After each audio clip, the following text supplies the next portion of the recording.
Pour moi, être un homme Pour moi, aujourd'hui, un homme, c'est Honnêtement, je me suis Être pas un homme, beaucoup pour posé moi, la une question. personne qui a un sexe différent des c'est femmes. être une potentielle agression. Encore et toujours être en situation de Et qu'à un privilège. moment, ils ont eu trop la liberté. Quand j'étais petit, c'était Zorro, c'était James c'est Bond. essayer d'être soi-même, essayer d'assumer qui C'est on d'abord est. être un humain, Tout ce qu'on nous apprend pas en tant qu'homme, justement. à la fois seul et relié. Je m'appelle Thomas Messias et vous écoutez Mansplaining, le podcast où on s'interroge sur les hommes, le genre, la société.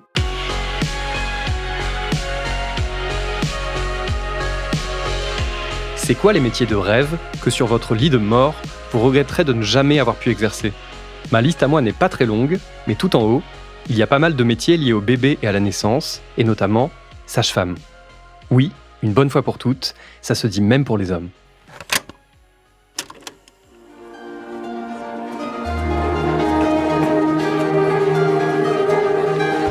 Bienvenue à toutes les nouvelles étudiantes et étudiants. Le terme sage-femme, le tiret entre les deux mots est important. Sage dérive du mot sapiens, qui veut dire celui qui a la connaissance, l'expérience. Femme désigne ici la femme dont on s'occupe. Ainsi, l'on peut dire la ou le sage-femme. D'après des chiffres de 2021, en France, 2,72% des sages-femmes seraient des hommes. Ça fait environ un homme pour 36 femmes. C'est donc un métier qu'on peut volontiers qualifier de féminin, ce qui ne signifie pas qu'il soit réservé aux femmes, mais juste qu'elles occupent une majorité écrasante des formations et des postes. Pas toujours les postes les plus importants d'ailleurs. C'est ce qu'affirme le sociologue Philippe Charrier, alors qu'il est interrogé par la journaliste du Monde Marguerite Anassi en 2021. Je cite : « Les hommes sages-femmes sont surreprésentés dans les postes valorisés. Ils sont souvent cadres, enseignants ou dirigeants des instances syndicales. » Fin de la citation. Dans cet épisode, je voudrais m'attarder sur la place des hommes dans les études de sage-femme et plus largement dans les formations dites féminines de l'enseignement supérieur. C'est sur ce sujet qu'a travaillé Alice Olivier, maîtresse de conférences en sociologie à l'Université de Lille et chercheuse associée à Sciences Po. Elle a écrit le livre « Se distinguer des femmes, sociologie des hommes en formation féminine de l'enseignement supérieur ». Alors, je lui ai posé quelques questions. Dans le cadre de ses recherches, Alice Olivier a travaillé sur la présence des hommes dans les formations de sage-femme, mais aussi dans celles d'assistance de service social. Comme elle l'écrit, le but n'est pas de traiter cette présence, je cite, « comme une anomalie un rien exotique et amusante, mais pour l'examiner comme un fait social à part entière ». Je précise que tout au long de cet épisode, vous allez entendre des extraits du film Sage Homme, réalisé par Jennifer De Volder. Tenez. Non, mais je peux mettre ça, donnez-moi la bleue. Ah non, la bleue, c'est pour les internes en médecine. Je suis qui, moi, Patrick l'Étoile de Mer? Je suis un futur interne en médecine. Sur le registre, c'est écrit élève sage-femme. Non, mais il n'y a aucune dérogation possible de niveau. Est-ce que tu sais que pendant qu'on est obligé de s'occuper de toi, il y a des femmes qui n'obtiennent pas l'attention qu'elles devraient? Ici, on n'est pas en fac de lettres, ni dans un défilé de mode, on met des enfants au monde. Et cette blouse rose, ça n'est pas une atteinte à ta virilité, ça permet simplement de savoir qui tu es. Alors soit tu la portes, soit tu n'as rien à faire ici. C'est compris? Le premier enjeu du livre d'Alice Olivier, c'était d'essayer de comprendre ce qui mène ces rares hommes vers ces choix d'orientation atypiques. En formation de sage-femme, il y a un homme pour 36 femmes, et pour les études d'assistance sociale, 1 pour 14. D'emblée, Alice Olivier constate qu'être un étudiant garçon dans une filière féminine et être une étudiante fille dans une filière masculine, eh bien ça n'est pas symétrique. En se penchant sur des travaux réalisés par d'autres sur les étudiantes dans des milieux très masculinisés, voici ce qu'elle a appris. Depuis la petite enfance, elles ont été éduquées, socialisées d'une telle manière qui n'est pas complètement conforme aux normes de genre habituelles. Donc c'est ce que certaines sociologues ont appelé une socialisation de genre inversée. Donc pour donner un exemple, elles étaient très proches de leur père, elles avaient des groupes de pères plus masculins, elles ont entretenu des pratiques de loisirs comme le bricolage, le football, etc. Qui fait que finalement, assez jeunes, en fait, elles commencent à construire certaines appétences qui les rapprochent plus de ce qui est socialement associé aux hommes et aux garçons. Du coup, je me suis dit, est-ce qu'on va trouver la même chose du côté des hommes qui s'orientent vers des filières dites féminines ? Eh bien, pas du tout. En fait, parmi les 58 étudiants que j'ai rencontrés, je me suis assez rapidement rendu compte que c'était très minoritaire, cette situation de socialisation de genre inversée, et qu'en fait, il allait falloir aller regarder ailleurs les éléments d'explication. Ce qui est apparu comme saillant, comme le facteur le plus important, c'est les effets des contextes dans lesquels évoluent ces hommes. Au moment de l'orientation de ces jeunes hommes, ils font des choix qui sont plutôt des non-choix ou des choix par défaut. Un exemple, je trouve parlant, c'est le cas des étudiants sages-femmes, pour qui c'est le fait que la formation de sage-femme en fait mutualise la première année d'études avec d'autres filières de santé, comme la médecine, la pharmacie ou les études de dentiste, qui font que des étudiants découvrent la formation dans le cadre de cette première année. Ils ne l'avaient pas forcément envisagé, mais vont éventuellement décider de s'y inscrire, voire dans certains cas échouent en fait à intégrer une autre filière, mais ont un résultat qui leur permet d'intégrer sage-femme. On leur propose d'intégrer sage-femme et donc ils y vont. Et donc ça veut dire que par exemple en 2002, au moment où il y a eu une mutualisation des concours d'entrée, la proportion d'hommes dans la formation de sage-femme, elle a été multipliée par 6 en un an seulement. On reste sur des proportions très faibles, de 1,5 à 8% à peu près. Mais voilà, on voit bien que c'est un effet d'opportunité et de contrainte. À la fois, ils ont raté le concours pour entrer en médecine ou en dentaire par exemple, mais à la fois, voilà, on leur propose une place en études de sage-femme et c'est comme ça qu'ils décident d'y aller. Je suis 325e. Je pense que c'est mort. T'es combien, toi? Ça va, Léo? 3e, Anne-Charlotte Murieux.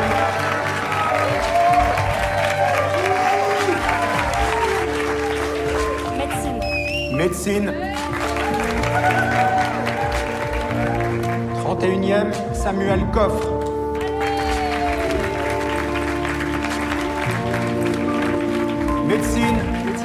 Médecine.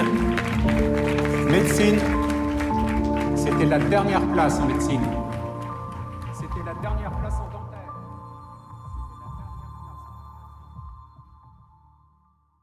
Pour certains, il suffit de rencontrer un autre homme qui exerce ce métier pour déclencher un désir. J'ai plusieurs cas en tête d'étudiants que j'ai rencontrés pour qui ça a été déterminant, notamment des étudiants sages-femmes, justement. On leur disait, le concours de sage-femme est accessible après la première année d'études communes. Ils se disaient, pourquoi pas, je connais pas trop, j'ai une vision un peu erronée. Le métier de sage-femme, c'est un métier qui est très mal connu. On sait en général pas quelles sont les compétences des sages-femmes. Éventuellement, ils vont faire la démarche d'aller se renseigner au moment d'une journée des métiers, d'un forum organisé par l'université. Et si dans ce contexte-là, il y a un étudiant ou un enseignant sage-femme ou un professionnel sage-femme homme, c'est vrai que dans pas mal de cas, ça peut jouer un rôle, renforcer encore l'intérêt potentiel de l'étudiant parce qu'il y a une forme de projection. C'est pas le cas pour tout le monde. En fait, pour certains, c'est pas du tout ça qu'ils vont chercher. Ils vont vraiment s'intéresser aux compétences professionnelles. Mais pour des hommes moins à l'aise avec l'idée de s'orienter vers un métier associé aux femmes et qui, jusque-là, ne l'avaient pas du tout envisagé, ça peut être très déterminant. Parmi les signaux forts qu'Alice Olivier a pu observer, il y a le fait que là aussi, dans ces filières très féminisées, le masculin est mis en avant, mis en valeur. Elle écrit par exemple que les profs disent apprécier les qualités masculines que les étudiants vont apporter dans la formation. Je cite la liste et je vous laisse juger. Calme, autorité, aptitude au leadership et à la médiation, rigueur, humour, force physique, capacité à prendre du recul. En fait, on retrouve dans ces formations-là ce qu'on observe dans la société de manière générale, c'est-à-dire que le genre, globalement, c'est favorable pour les hommes et ça leur permet d'être dans des situations valorisantes et dont ils peuvent tirer des bénéfices. Et c'est vrai que quand ils sont très peu nombreux numériquement, on pourrait s'attendre à ce que, il y a un peu un renversement de ce système-là, qu'il pourrait être moins valorisé. Effectivement, c'est pas ce qui ressort le plus fortement. C'est d'ailleurs pour ça que j'ai choisi d'appeler le livre « Se distinguer des femmes » parce que ce qui était le plus frappant, c'est à quel point minorité numérique, ça veut pas dire minorité sociale, ça veut dire que c'est pas parce qu'on est très peu nombreux qu'on ne peut pas dominer de plein de manières. Et effectivement, ça va se retrouver aussi dans la manière dont ils sont accueillis et traités en fait par les personnes qu'ils côtoient en formation, que ce soit les enseignants ou les étudiantes, par exemple, les professionnels qui les suivent en stage, etc. Sans pour autant que ça soit du favoritisme volontaire. En fait, on n'est pas du tout dans une situation de discrimination envers les femmes qui soit explicite et volontaire, etc. Mais en fait, ces formations-là, comme le monde social d'une manière générale, elles sont traversées par des normes de genre. Et effectivement, l'idée de se dire que les hommes sont plus charismatiques, sont plus calmes, sont capables de mieux mettre à distance leurs émotions face aux situations d'une patiente ou ce genre de choses. On va les retrouver dans cette formation et c'est globalement bénéfique pour les hommes. Quand la situation est inversée, la chercheuse constate que cette fois, les stéréotypes ne servent pas les femmes. C'est sûr que le fait d'être quelques femmes dans un groupe très masculinisé, ça renvoie pas du tout au même type de situation. C'est là qu'on voit qu'il y a vraiment du genre qui joue. C'est-à-dire que c'est pas qu'une histoire de nombre de personnes, c'est vraiment aussi une histoire de système de genre. Et les femmes dans des métiers très masculinisés ou des formations très masculinisées, que moi j'ai pas étudiées, mais qui ont pu être étudiées dans d'autres travaux, effectivement, elles vivent globalement des situations bien plus difficiles. Elles peuvent parfois être valorisées ou appréciées pour certaines qualités dites féminines, mais qui sont des qualités qui sont globalement moins bien vues dans la société que la qualité vue comme masculine. Alice Olivier met aussi en valeur un paradoxe. Comme dans de très nombreuses corporations, les hommes sont perçus dans ce milieu comme plus professionnels. Toujours cette idée si stéréotypée, selon laquelle les hommes sont plus sérieux et moins futiles que les femmes. Et pourtant, dans ce métier, les patientes et les personnes qui les accompagnent sont souvent un peu étonnées d'avoir affaire à un homme. Parfois même, certaines personnes refusent d'être suivies par un homme, en particulier pour ce qui concerne les sages-femmes. La plupart du temps, au fur et à mesure qu'ils avancent dans la formation, qu'ils sont de plus en plus compétents, qu'ils peuvent faire preuve de leurs compétences professionnelles, ils n'ont pas trop de difficultés à se faire accepter comme professionnels. Et au contraire, alors moi, j'ai pas du tout enquêté auprès des patientes ni des usagères et usagers. Donc, en tout cas, de ce qu'ils me rapportent, de ce que les étudiants rapportent, ils sont très bien perçus par ces personnes-là, mais surtout par leurs collègues et puis les professionnels qui les encadrent en stage, les enseignantes et enseignants, et puis eux-mêmes, en fait, surtout, vont reproduire cette idée que les hommes, voilà, ils ont une forme d'aisance professionnelle, de professionnalisme en fait, d'être capable à la fois d'entretenir un lien chaleureux avec les personnes qu'on accompagne, mais sans être trop proche non plus, de pas se sentir envahi émotionnellement par les situations des personnes qu'on accompagne, etc. Ça, c'est des compétences que toute sage-femme ou toute assistante sociale doit travailler parce qu'elles font partie de la relation d'accompagnement. Mais les stéréotypes qui portent sur les hommes font qu'on considère que eux, ils vont y arriver plus facilement. C'est plus naturel pour eux de réussir à faire cette mise à distance, par exemple, de trouver la bonne distance. Chez les sages-femmes, les hommes arrivent même à tirer tout particulièrement leur épingle du jeu, et c'est assez étonnant. Un exemple que je trouve parlant, justement, c'est par rapport à cette histoire de refus de suivi. Les étudiants sages-femmes, souvent, m'expliquent qu'ils doivent faire particulièrement attention à l'enjeu du consentement au moment des examens gynécologiques parce que, en tant qu'homme, on peut être plus inquiet par rapport à leur présence au moment de l'examen. Et donc, ils sont plusieurs à me dire, mais moi, du coup, je demande beaucoup plus l'autorisation avant de faire un examen gynécologique que mes collègues femmes qui, elles, n'ont pas besoin de faire ça parce qu'il y a beaucoup moins sur elles d'inquiétude par rapport à une violence potentielle. Et donc, finalement, alors que ça part d'une contrainte pour moi, puisque c'est parce que je suis un homme qu'il y a cette inquiétude, bah, ça me permet d'être un meilleur professionnel, puisque, effectivement, normalement, il faudrait que tout le monde demande le consentement. Et donc, c'est aussi une manière, finalement, de se distinguer de nouveau que de montrer comment on peut même retourner quelque chose qui, en apparence, est un désavantage ou, en tout cas, semblerait rendre pour eux le contact avec les patients peut-être un peu plus difficile. Quant à la cohabitation avec les étudiantes, elle se passe généralement bien. Dans les promotions de sage-femme ou d'assistante de service social, on a plus de 90% de femmes. Et donc, concrètement, à l'échelle d'une promotion, parce qu'on est sur des promos qui font entre 30 et 40 étudiants, ça veut dire qu'il y a 2-3 hommes dans les promotions. Donc, on est vraiment sur une situation de minorité numérique très forte. Et ce que j'ai pu observer, c'est que les étudiantes, elles sont vraiment très contentes quand il y a quelques étudiants. Ils sont plutôt attendus. Alors, pas du tout dans une logique de « Ah, j'aimerais trouver un partenaire dans le cadre d'une relation hétérosexuelle, par exemple, ce genre de choses », mais c'est plutôt... De nouveau, on va retrouver en fait des normes de genre et des représentations genrées très fortes. C'est plutôt l'idée de se dire que les hommes, peut-être qu'ils vont moins créer des conflits au sein de la promotion que les femmes. Ils vont pouvoir jouer un rôle d'arbitre quand il y a des difficultés au sein du groupe. On a beaucoup l'idée qui repose sur des stéréotypes de genre que les groupes de femmes seraient particulièrement conflictuels. On entend beaucoup l'expression crépage de chignon qui, à elle seule, je trouve, montre bien à quel point on dénigre en fait les groupes de femmes et les conflits qui peuvent y exister. Et donc, les femmes trouvent en fait que les hommes vont permettre d'apporter un peu de calme, de sérénité, d'arbitrer les conflits, éventuellement aussi d'apporter d'autres sujets de conversation, puisqu'il y a cette idée que les femmes et les hommes ne seraient pas intéressés par les mêmes choses et que ça ferait du bien d'apporter un peu d'autres centres d'intérêt, par exemple. Et t'as toujours voulu être sage-femme ? Écoute, ma mère elle est infirmière. Et la maternité, c'est un peu le seul endroit où il y a plus de bonnes que de mauvaises nouvelles, tu vois. Et puis, je sais pas, chaque jour est différent, on fait jamais la même chose, donc ça me plaît.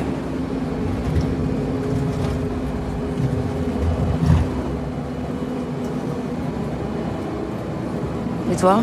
Non, moi je vais essayer de retourner en médecine le plus vite possible, prendre la passerelle en L3 et Mon père aujourd'hui, il est dans la sécurité, dans le privé, mais avant, il était flic. Et je pense que j'ai toujours un peu voulu faire comme lui, sauver des vies. Mais avec un scalpel plutôt qu'avec un fouan. À toutes. Ouais. Cela dit, les étudiantes sont également ravies de pouvoir évoluer dans une situation proche de la non-mixité. Elles bénéficient en fait dans ces groupes étudiants d'une forme de mise à distance en fait des normes de genre qu'elles vivent dans la société de manière générale, et elles apprécient de pouvoir discuter entre femmes de certains sujets qui les intéressent, etc., et qui sont parfois dévalorisés dans la société, comme j'en sais rien, des expériences de genre, quoi, donc la contraception, les relations amoureuses, ce genre de choses. Ce qu'on peut retenir de ces situations, c'est qu'en fin de compte, les femmes attendent des hommes qu'ils se comportent véritablement en alliés, en adaptant leur positionnement aux situations et aux besoins. Dans ces promotions, on retrouve très fortement l'expression d'un idéal d'égalité entre les sexes qui est aujourd'hui assez présent dans la société de manière générale et particulièrement chez les plus jeunes générations. Et donc, les étudiantes, elles ne considèrent pas, quand on leur parle, que les hommes devraient dominer, devraient être... elles ont une approche, non, les hommes et les femmes doivent être égaux, il n'y a pas de raison, il y a un seul homme dans la promotion, il ne va pas dominer tout le temps, etc. Et donc, en fait, elles attendent aussi des hommes, parfois, de savoir se faire un peu plus discrets, se mettre un peu plus en retrait dans certaines discussions, ne pas être en permanence en train de rappeler qu'ils sont là. Elles peuvent leur faire des remarques, quoi, si elles trouvent qu'ils sont un peu maladroits, que ça, c'était pas le moment d'en parler, etc. Finalement, c'est ce que moi j'ai appelé une attente en termes de jonglage de la part des hommes, c'est-à-dire qu'on va attendre d'eux de jongler entre des moments où ils vont en permanence rappeler qu'ils sont des hommes, ils vont par exemple porter la parole du groupe auprès des enseignants, faire des blagues dans des situations de conflit pour apaiser un peu l'atmosphère ou ce genre de choses, et d'autres moments où au contraire on va attendre d'eux d'être plus discrets, de pas rappeler en fait qu'ils sont présents au sein de ce groupe de femmes. Et ceux finalement qui tirent le mieux leur épingle du jeu, pour qui ça se passe mieux dans les promotions, c'est ceux qui arrivent à jongler en fonction des situations, entre des moments où une affirmation de leur présence et des moments où ils sont un peu plus en retrait. Reste que les hommes qui évoluent dans ces formations ont, encore une fois, tendance à être mis en avant, même quand c'est pour la déconne. Il y a dans le livre un passage assez évocateur et assez amusant, d'autant qu'il est accompagné d'illustrations, dans lequel on constate que même sur les photos de promo, le groupe s'organise autour de la figure ou des figures masculines. Les photos de groupe, c'est des jeux entre étudiants, bien sûr.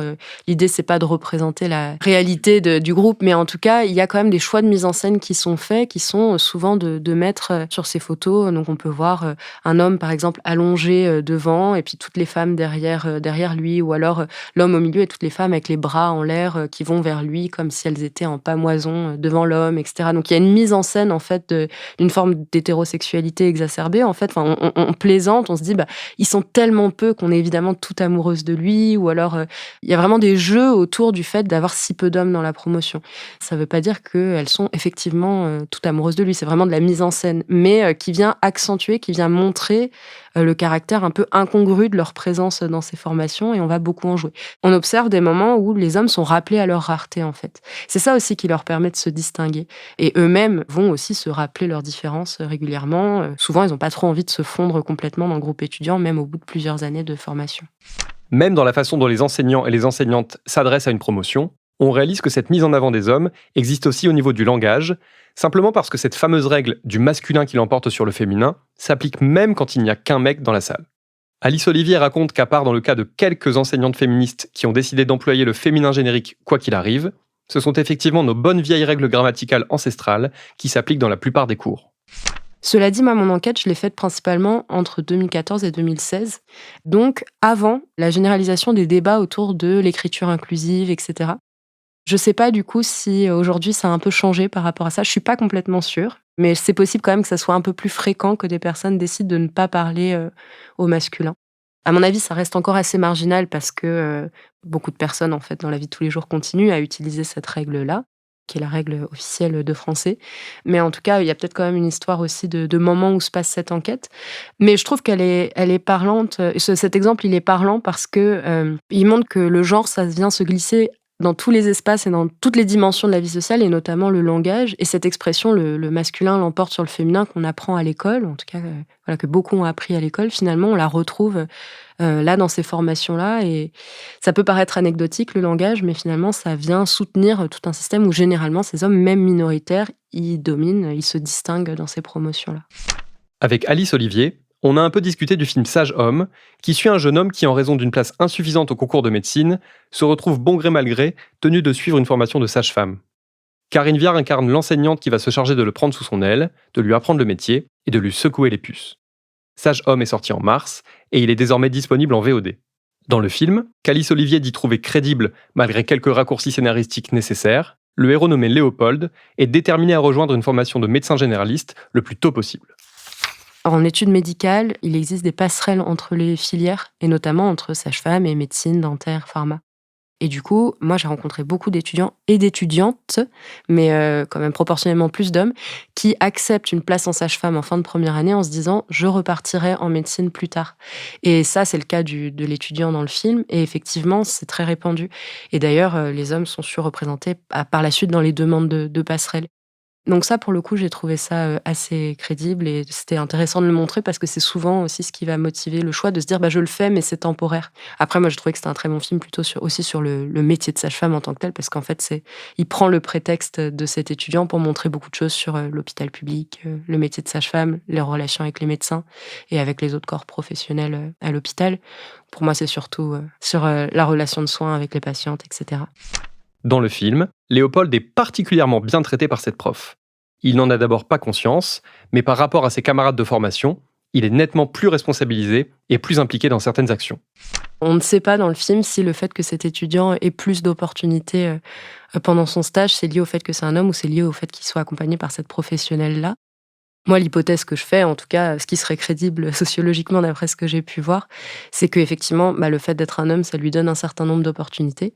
D'ailleurs, un étudiant que j'ai rencontré m'a dit qu'avec ses camarades de classe, il parlait du syndrome du chromosome Y.